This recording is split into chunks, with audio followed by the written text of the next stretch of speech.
24. Hadi. Hayır. Sen de. 1, 2, 3. Hadi. Hadi. Hadi. Geliyorum. Hayır. Hayır. Hayır. Ben de. Hadi kal bizimle. Hadi. Hadi dön geri, dön.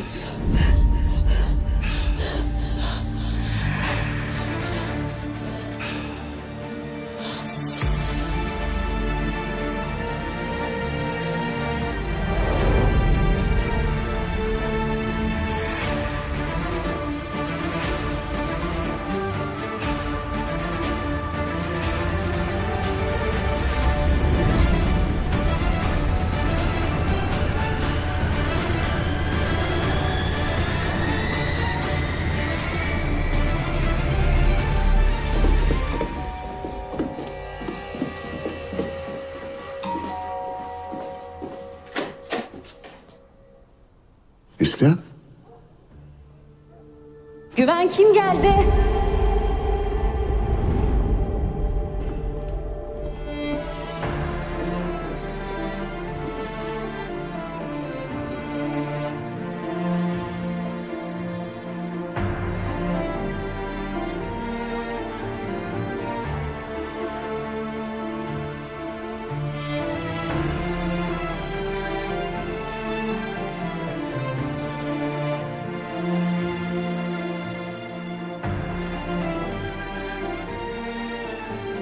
Merhaba. Özge ben.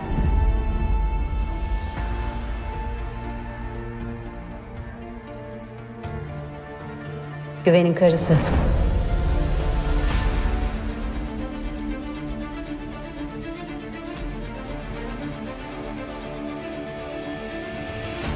Sen de Neslihan olmalısın. Kocamın oğlunun annesi.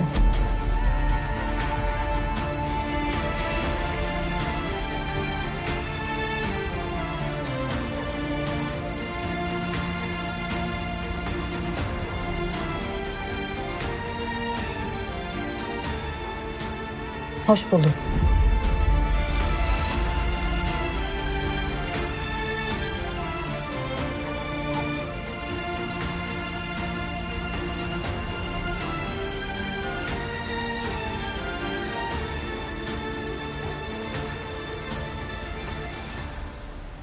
Sen de hoş geldin. Girsene içeriye. Gel. Yok, rahatsız ettim zaten. Kusuruma bakmayın. İslam? İyi misin? İyiyim. Çok özür dilerim. Yaman'la mı ilgili?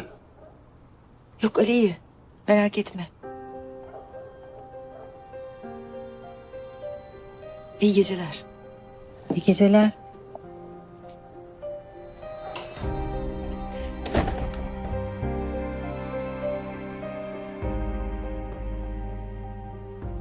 Özge. Neslihan eğer bu saatte geldiyse... Tamam. Kesin önemli bir şey var demek ki. Hadi git sen. Gerçekten mi? Hadi. Anlayışın için çok teşekkür ederim. Konuşuyorduk. Yarım kaldı ama tamamlayacağız. Çay bekledim. Biraz daha beklerim. Hadi. Bir şeye ihtiyacın olursa ara beni. Hallederim ben, merak etme. Hadi git. Hadi. Bilirim, halledersin. Özge. Bak. Her şeyin bir açıklaması var. Ve hepsini anlatacağım. Tamam?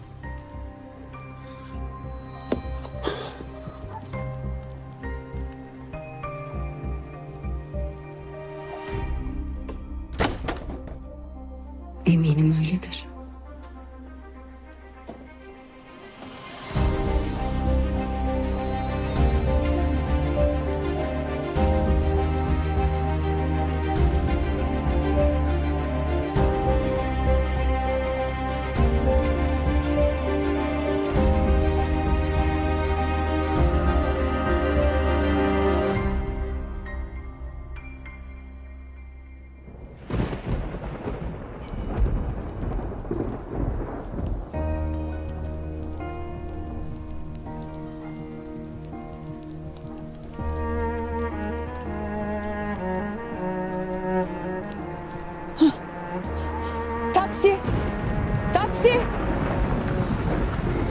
Dursana!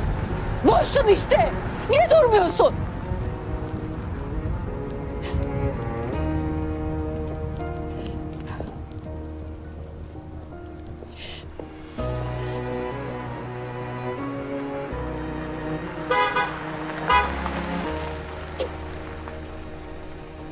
Ne arıyorsun burada Güven?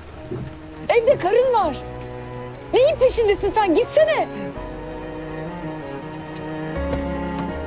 Git dedim. Ben seni bu halde bırakıp nereye gideyim Neslihan?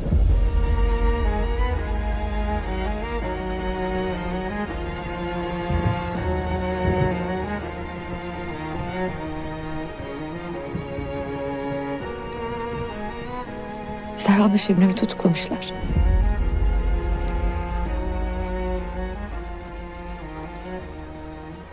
Babamı öldürmüşler. Güven, babamı öldürmüşler. Kocam ve yakın arkadaşım birleşip babamı öldürmüş.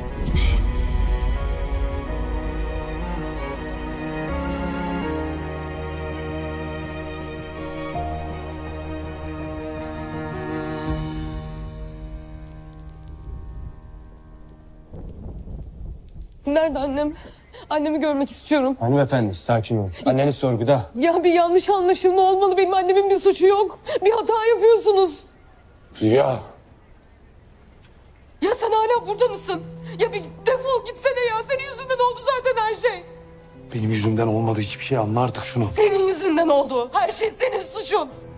Beni suçlamak seni rahatlatıyorsa eyvallah. Beni suçla. Ama benim yüzümden burada değiliz.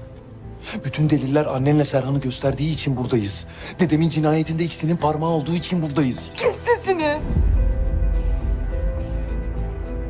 Rüya.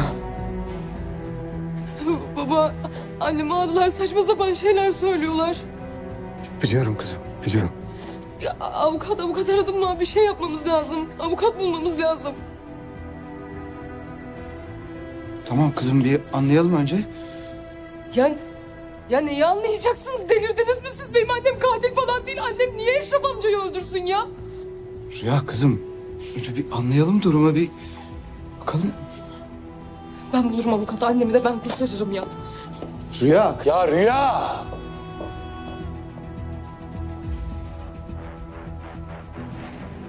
Anlat. Metin abi. Kabul etmesi çok zor biliyorum ama dedem sizin evde öldürülmüş.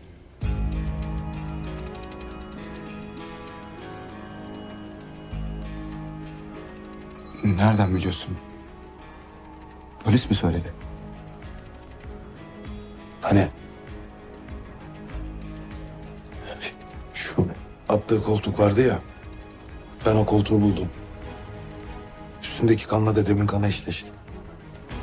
Yani olay şüphe olmaktan çıktı. Anlatabiliyor muyum? Serhan'ın şoförü kulağıyla duymuş. Olay günü Şebnem Serhan'ı telefonda aramış. Serhan da Şebnem'e ben senin pisliğini temizliyorum demiş. Sonra da suçu babamın üstüne atmaya kalktılar. Ya hiç mi bir şey dikkatini çekmedi? Hiç mi bir şeyden şüphelenmedin? Bak cinayet sizin evde işlenmiş diyorum Metin abi. Ya ben... Bilmiyorum ki yani... Şebnem deyip...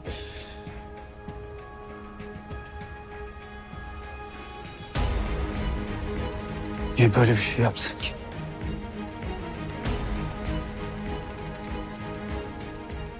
Metin abi. Sıkma canını. Gerçek neyse gün yüzüne çıkarabilirim.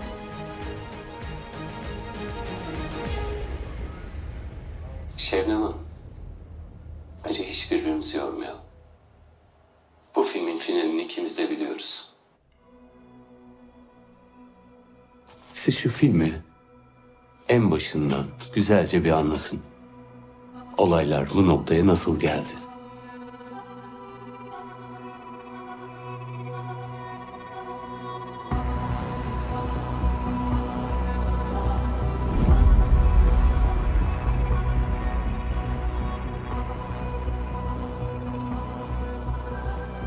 Metin. Eski kocam Metin Arkan.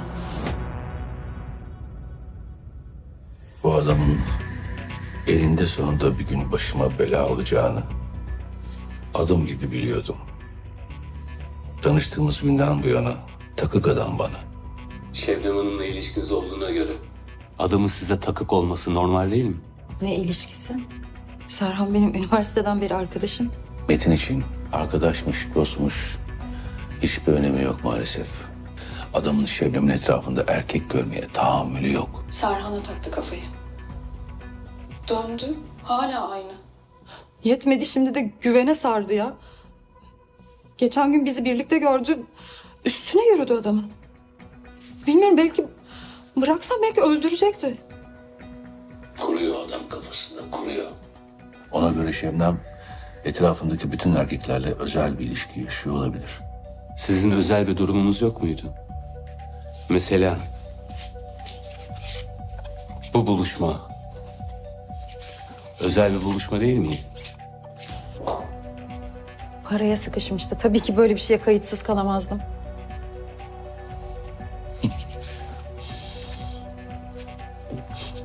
Bundan daha doğal ne olabilir ki? Şebnem sadece karımın değil, benim de en yakın arkadaşım. Maddi sıkıntınızın sebebi Eşref Bey'in hesaplarınıza bloke koydurması. Vefatından önce sizi işten de çıkartmış. Serhan Bey de öyle. Metin yüzünden.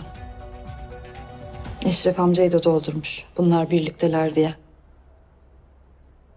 Allah rahmet eylesin, yani arkasından konuşulmaz ama Eşref amca da zaten Serhan'a düşman. Yani dünden razı böyle bir şeye inanmaya. Babam belirmiş tabii ki rahmetli. Zar zor ikna ettim adamı. Otelde buluştuk, o, ben, Şebnem. Anlattık güzelce her şeyi. Sonra sizi Metin'le yüzleştireceğim dedi. Çıkıp gitti. Peki bu Şebnem Hanım?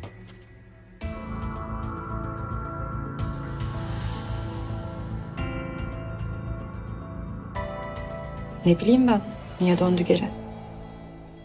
Ayrıca kapı dinliyorsa o rahmetlinin ayıbı. Yani kusura bakmayın. Şebnem söyleyeni de arkasından. Kesin onu duymuştur. Sinirlendi tabii kadın. Haklı olarak. Yani itham edildiği şey ağır bir şey sonuçta. Kim olsa sinirlenir. Onun kızı benim en yakın arkadaşım ya. Böyle çirkin bir şeyi nasıl yakıştırabilir bize? Nasıl bekleyebilir? İnanamıyorum. Zaten limoniydi aramız. Biliyorsunuz o meşhur basın toplantımızı.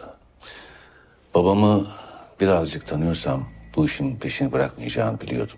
Ben yokken gelmiş Eşref amca. Bilmiyorum ki ne konuştular. Ne geçti aralarında. İçkili kafayla yarım yamalak olup biteni Şebnem'e anlatmış. Gözünü bile kırpmadan vurmuş. Benim salonumda. Benim evimde. Can verdi Eşref amcacığım. Sonra da cesedi Güven'in evine bırakmış. Sizin bu anlattıklarınıza inanmam için bu adamın ruh hastası falan olması lazım. Öyle mi? Zaten öyle. Maalesef öyle. Raporu bile var. Cezaevi doktorundan talep edebilirsiniz.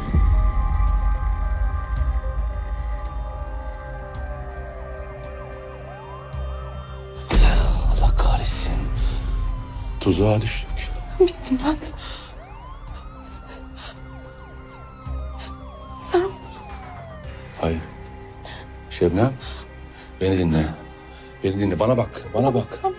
ben Bunun olabileceğini biliyorduk. Buna hazırız, tamam mı? Şş, topla kendini, topla. Sorguda ne diyeceğimizi hatırlıyorsun değil mi? Ha? Hatırlıyorsun değil mi? Sakın hata yapma. Her şeyi Metin'in üstünde yıkayacağız. Anladın mı beni? Sakın hata yapma. Tamam, sakin. tamam. Polis açıldı.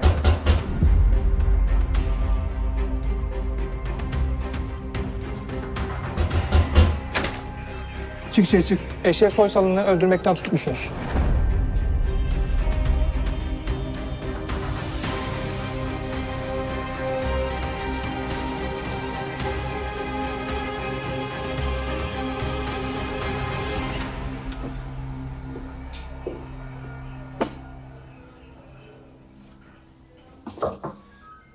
Amirim, ne oldu, itiraf ettiler mi?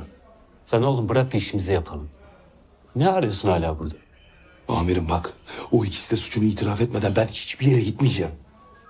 Ya sabır. Metin Arkan nerede? Metin Arkan'ı ne yapacaksın amirim? Halini hatırını soracağım ona. Müsaaden olursa ifadesini alacağım. Metin abinin. O da mı işin içindeymiş? Bunlara sorarsan işin içinde sadece o var. Hiçbir şey kabul etmiyorlar. Her şeyi Metin yapmış güya. İfadeleri de tutarlı. Yani anlayacağın ya çok iyi çalışmışlar ya da işin içinde Metin de var.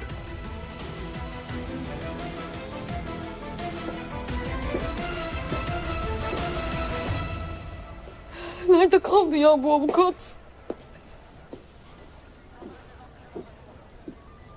Sen ne yapıyorsun orada? Ne yapıyorsun? Öyle susup oturacak mısın? Hiçbir şey yapmayacak mısın? Böyle mi seviyorsun annemi? Böyle mi arkasında duruyorsun ya sen? Kalk. Kalk bir şeyler yap. Yapmayacaksan da git, benim de sinirimi bozma. Bilmediğin şeyler var kızım.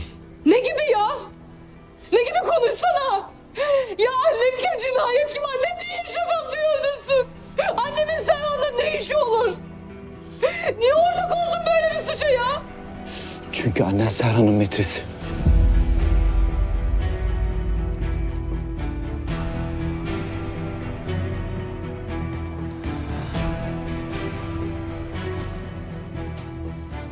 Ne? Evet işte. Hani yıllar önce beni aldattığını söylediği adam var ya.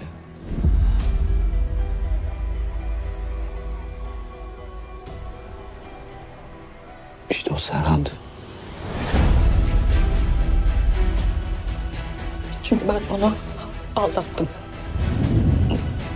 Ve hiç değmeyecek biriyle.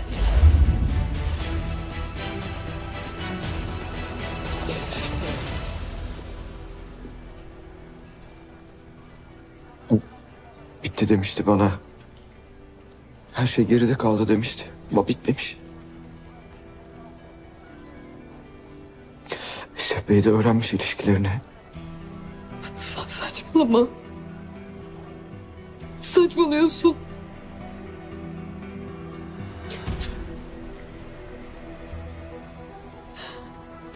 Eşref Bey annen öldürdü kızım.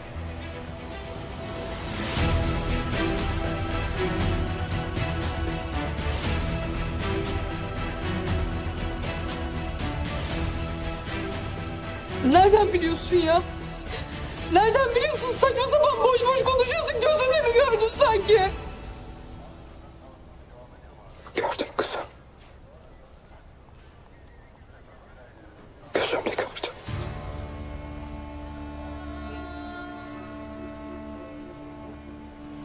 Eşref'i annem öldürdü.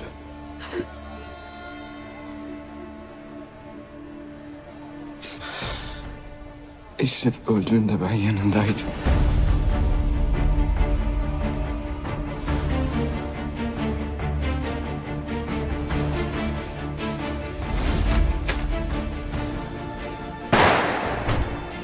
Rüya! Şebnem! O ne?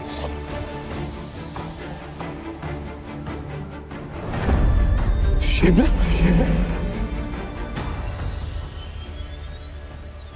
Şebnem ne yaptın sen? Şebnem ne yaptın? Şebnem ne yaptın sen? Ambulans çağır! Yardım çağırsana! Şebnem!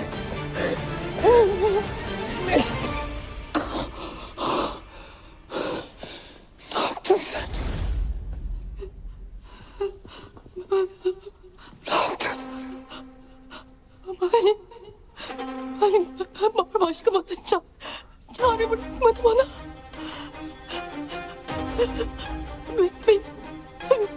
Beni tehdit etti. Serhan'la ilişkimizi öğrenmiş. İnsan içine çıkamayacaksınız dedi. Rezil olacaksınız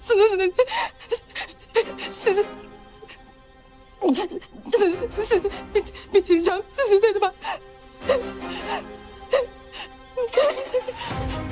Başka çare bırakmadı bana.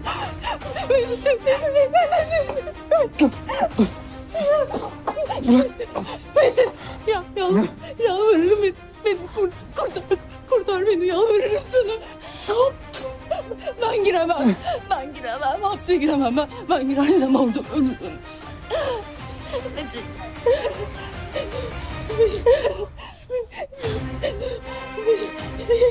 Yeniden aynı olacaktık biz. Sen, ben, kızımız, biz yeniden aynı olacaktık tam. Tam her şey yoluna girmiş ki olmaz. Olmaz Metin, ne olur tam her şey yoluna girmiş ki.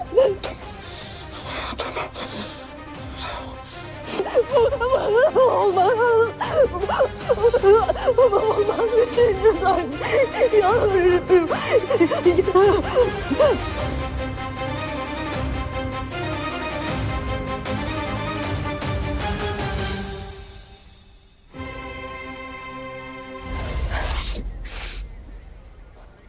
Cesedi ben taşıdım.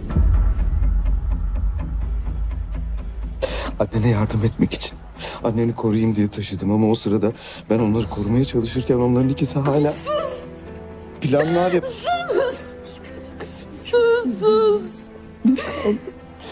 Sus. Çok üzgünüm. Çok üzgünüm.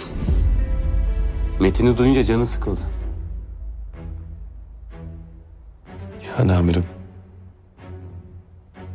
Hani tabii ki de bu işte bir parmağı varsa çeksin suçunun cezasını. Ama olan yine Rüya'yı olacak.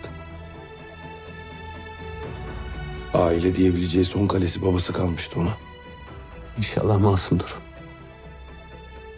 İnşallah amirim. Üzülme kızım. Annen çıkar oradan, annene bir şey olmaz. Orada kalmasın. Onun mutlaka bir planı vardır. Onlar beni yakacaklar. Boşuna suçuna ortak etmedi beni. Mutlaka bir planları vardır onların. Mutlaka beni yakacaklar. Ama sen annesiz kalmayacaksın, korkma. Tamam mı kızım? Korkma. Rüya. Duramadık evde. Nedir durum? Var mı bir gelişme? Ben bir Yaman'a bakıp geleyim. Cesur.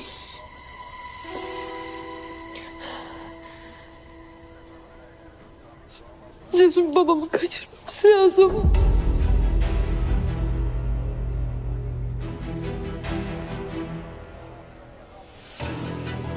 Lütfen. Rüya kızım. Ne olur.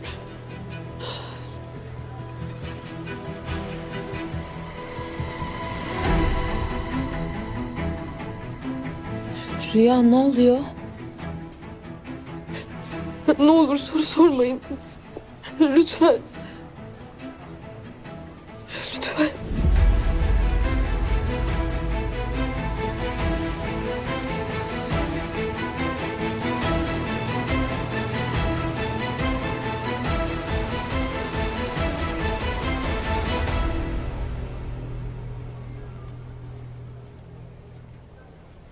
Nerede Metin?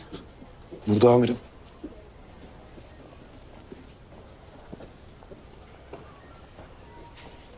Rüya.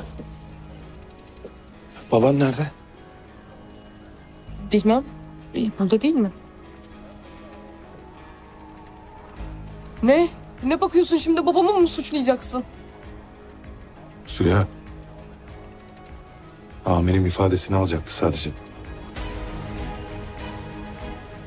Amirim, siz beni de alın katil diye. Yaman Bey rahatlamayacak çünkü bütün ailemi yemeden. Doymayacak. Babanızı çağırın. İfadesini almamız gerekiyor çünkü.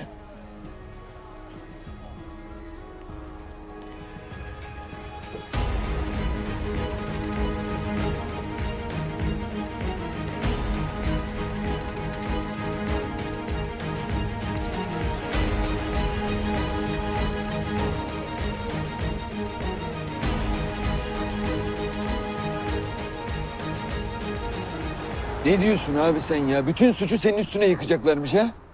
Allahsız Serhan'a bak sen. Zarif.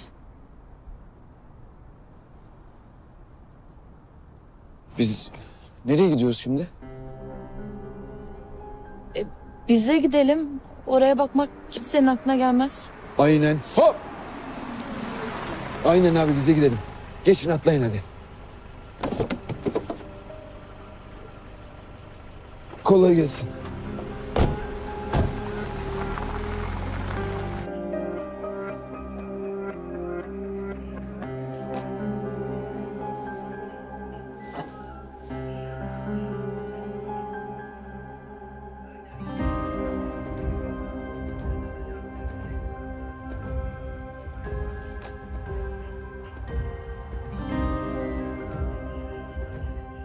Karıştırma onları istersen.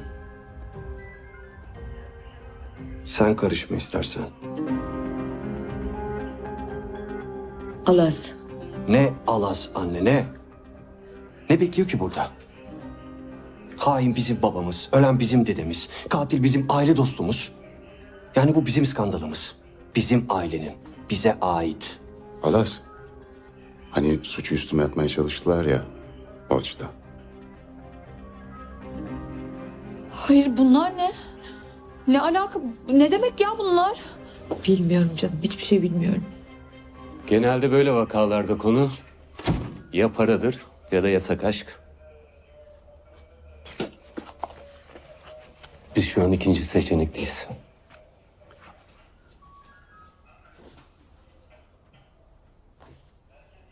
Ne demek bu? Birliktelermiş demek. Çağla.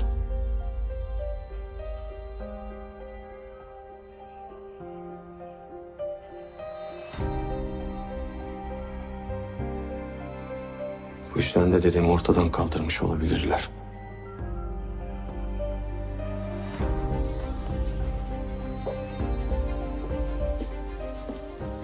Alas. Kardeşini alıp eve götürür müsün lütfen? Burada durduğumuz kabahat zaten anne. Ne halleri varsa görsünler. Yürü Çağla. Anne. Yok bir şey tatlım. İyiyim ben. Merak etme beni. Siz eve gidin. Ben geleceğim sonra, tamam mı? Hadi. Gözünü ayırma ondan.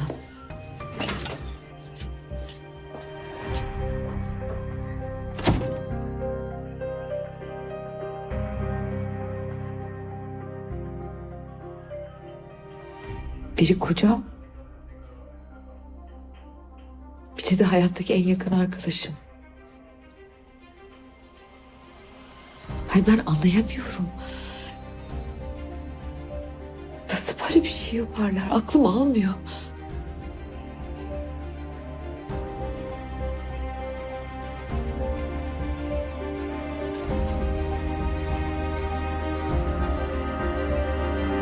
Rüya bak. Sen bana kızıyorsun ama emin olmasam ben polise asla bu işe bulaştırmazdım.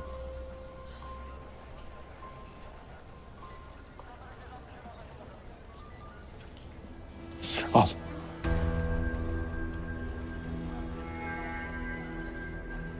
Bak. Görüyor musun? Annenle Serhan buluştular. Polis delil bulmuş dedim. Koştur koştur buluştular Rüya. Üstünde dedemin kanı olduğu için atmış o koltuğu. Dedem sizin evde öldürülmüş Rüya. Yeter tamam. Tamam haklı çıktın yine haklı çıktın. Ama ben yoruldum artık senin haklı çıkmandan. Ben senin haklı çıkmandan nefret ediyorum Yaman. Ya ben çok mu mutluyum sanıyorsun şu an? Ben de nefret ediyorum haklı olmaktan. Nefret ediyorum seni böyle görmekten. Nefret ediyorum senin bu halde olmandan. Ama yapacak bir şey yok. Bak geldiğimiz nokta bu. Gerçek bu. Rüya. Bak. Çağır babanı gelsin. Çünkü şu an babanı suçluyorlarmış. Yalan. Yalan babamı onlara vermeyeceğim. Babamı sana vermeyeceğim. Rüya. Baban ifade verecek sadece güzelim. Güzelim. Bak.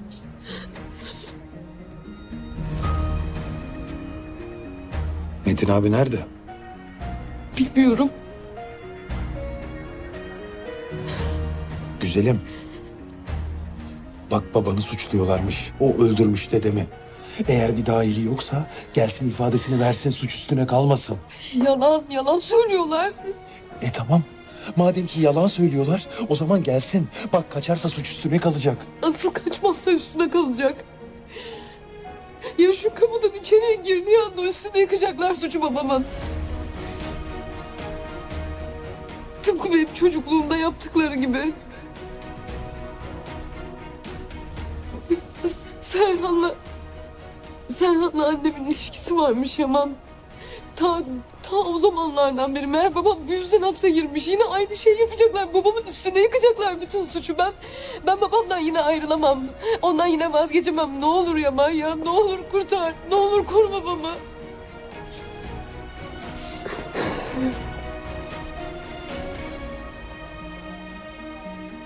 Her şey yolunda Denizciğim, merak etme.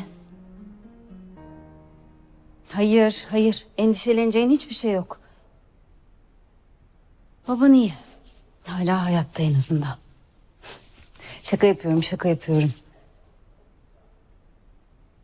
Oğlum telefona veremem. Çünkü şu an yanımda değil.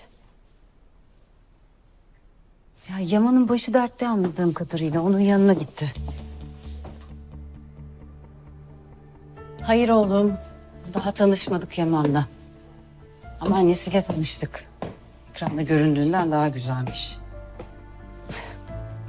Tabii ki benden daha güzel değil. Onu tartışmıyoruz herhalde, değil mi? Hadi oğlum, çok yorgunum zaten. Kapatıyorum, uyuyacağım hemen. Öpüyorum, hadi bay bay.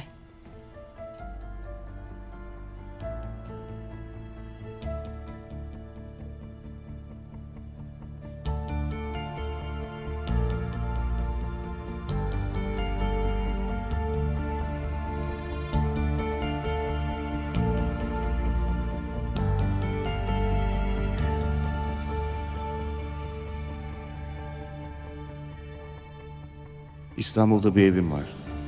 Duruyor orada. Ne benim diye biliyorum, ne değil. Bir kez kapattım kapısını, bir daha da açmadım.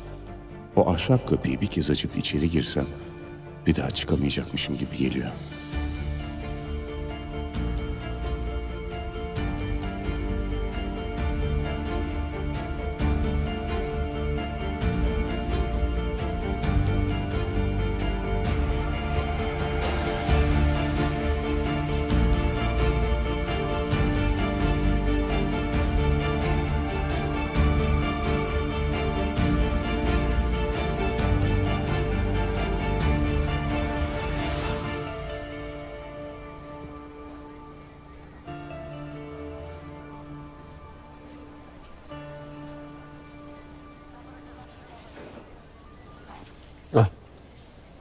İyi gelir sıcak sıcak. Teşekkür ederim.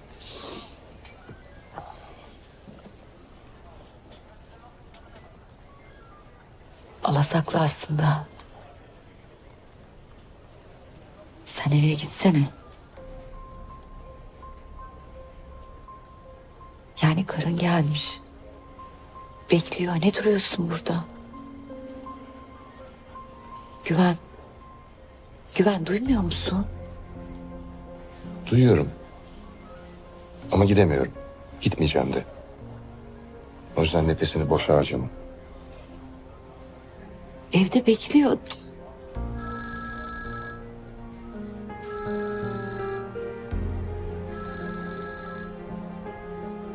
Gördün mü?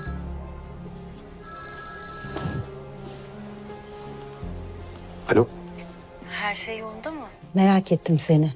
Yolunda merak etme. Ben geciktim değil mi? Bakayım. Saat gecenin 3'ü. İstanbul için normal bir saatti değil mi? Ben unuttum tabii onu. İstanbul böyle hatırlatır işte adamı. İsviçre'de hava kararınca sokakların boşaldığını düşünürsek... oralar çok bozmuş hayat ritmimizi Güven Hocam. Ama hemen ayak uydurmuşsun. Yoksa bu saatte sen çoktan uyurdun. Ama bekleme beni. Yat olur mu? Neslihan yanında mı? Selam söyle. Söylerim. Görüşürüz. Hadi.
Melike muhtemelen uyuyorsun. Sabah görürsün mesajımı.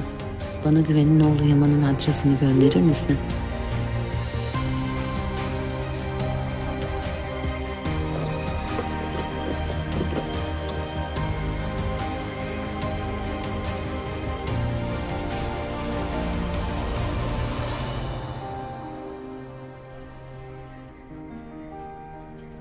Daha duracak mısın?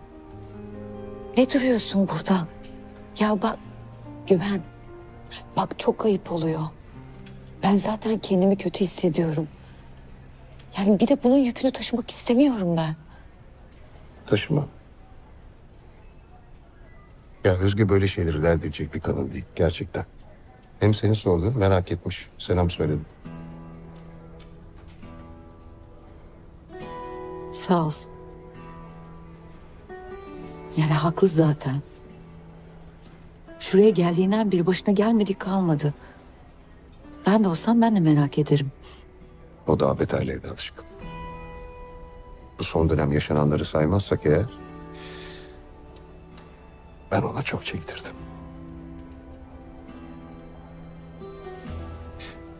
İlk tanıştığımızda enkaz gibiydim.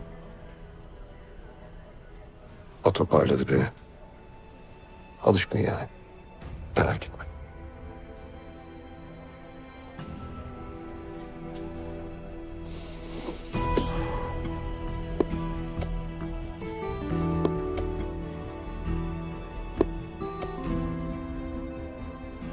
Bana atıyorlar suçu değil mi? Metin yaptı diyorlar. Yine o deliğe sokacaklar beni. Yine beni yakacaklar. Hayır baba. Hayır, ben buna izin vermeyeceğim. Vermeyeceğiz. Değil mi Yaman?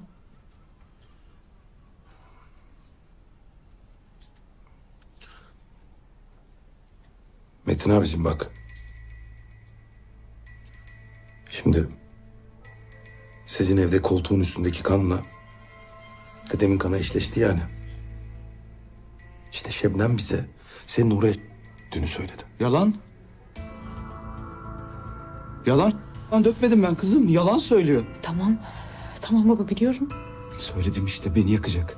Beni suçlayacaklar, anladın mı? Söyledim sana. Bir sakin ol. Yaman bir şey demedi. Annemin söylediğini söylüyor sadece. Yalandı, farkındayız tabii ki.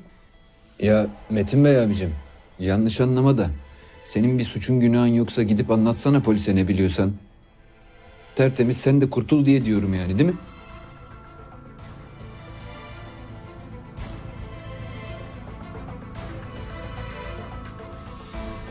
İşte ben de sana onu söylemeye çalışıyorum Metin abi. Bak, sen ifade vermeye gitmediğin sürece bütün şüpheleri üstüne çekeceksin. Kaçmanın kimseye bir yararı yok. Hepimiz yaşadık bunu. Bak yaşadın. Bak Metin abi.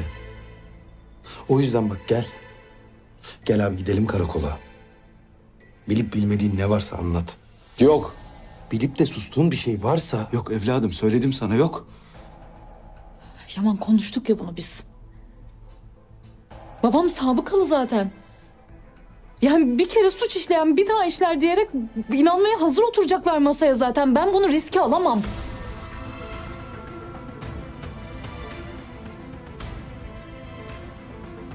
Selçuk komiser öyle biri değil Rüya.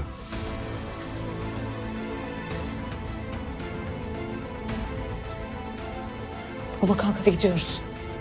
Hayda. Biz size Ya, hiç yük olmayalım. Biz baba kız başımızın çaresine bakarız. Tamam. o yüzden demedik ya. Yanlış anlamayın, aşk olsun.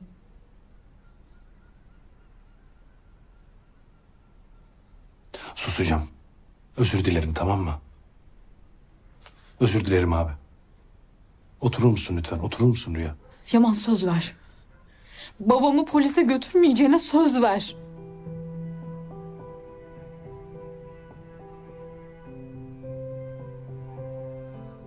Ya şimdi söz verirsin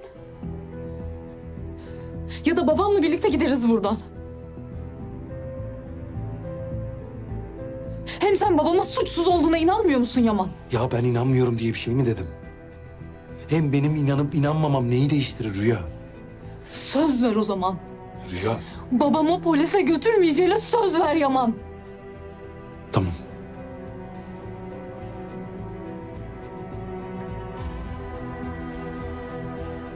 Tamam. Söz. Oturur musun şimdi? Söz neydi? Söz. Söz bizim kırmızı çizgimizde. Hadi otur güzelim.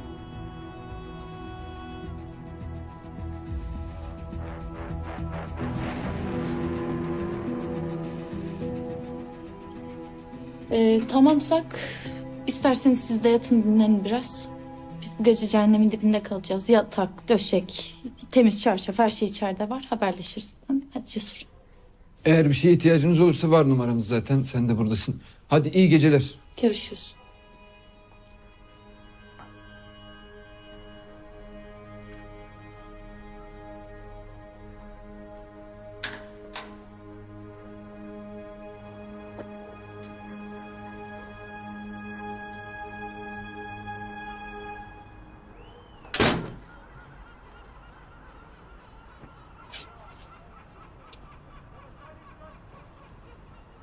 Yaman ne oluyor? Ne senin derdin? Adam masum işte görmüyor musun halini? Serhan domuzuyla Şebnem yapmışlar adama durduk yere. Gitme ya kızım bu kadar üstüne. Hele sen yangına körükle yok git ifade ver demeler falan çok biliyorsun ya. Ya ne yapayım kızım, içerisi o kadar gergindi ki Yaman da adamın üstüne gidince ben de bir netleşsin diye. Bir dur ya. Birader sen polis yüzünden falan mı gerginsin? Yardım yataklık falan hesabı. Yalnız o iş öyle olursa var ya hepimiz toptan yanarız ha, ben diyeyim. Polisle alakası yok. Benim kafam zaten çok karışıktı. Ben şimdi çorba oldum yani. Nasıl ya? Diyelim ki dedemi Şebnem öldürdü. Nasıl Şebnem öldür? Şebnem öldürmedim zaten. Ya tamam da o öldürmüş olsa bile nasıl aldı götürdü tek başına Serhan'ın bagajına koydu. Ha biri yardım etti ona. Aa, doğru söylüyorsun lan valla. Koltuğu da tek başına atamazdı. Sen ne diyorsun ben anlamadım. Yardım etti diyorum Asi.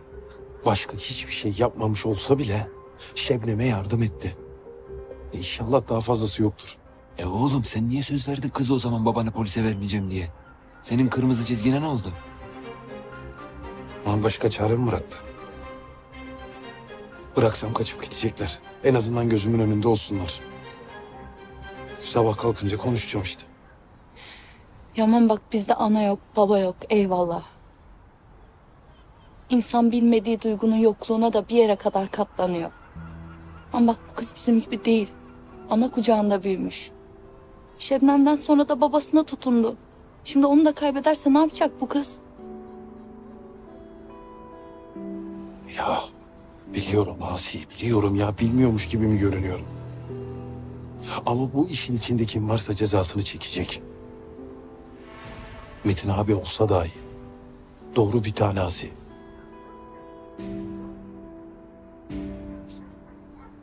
Rüyaya rağmen doğru bir tane. Tamam sen yine de emin olmadan bir şey yapma da. Vallahi Allah kolaylık versin birader. İki ucu değnek işin zor.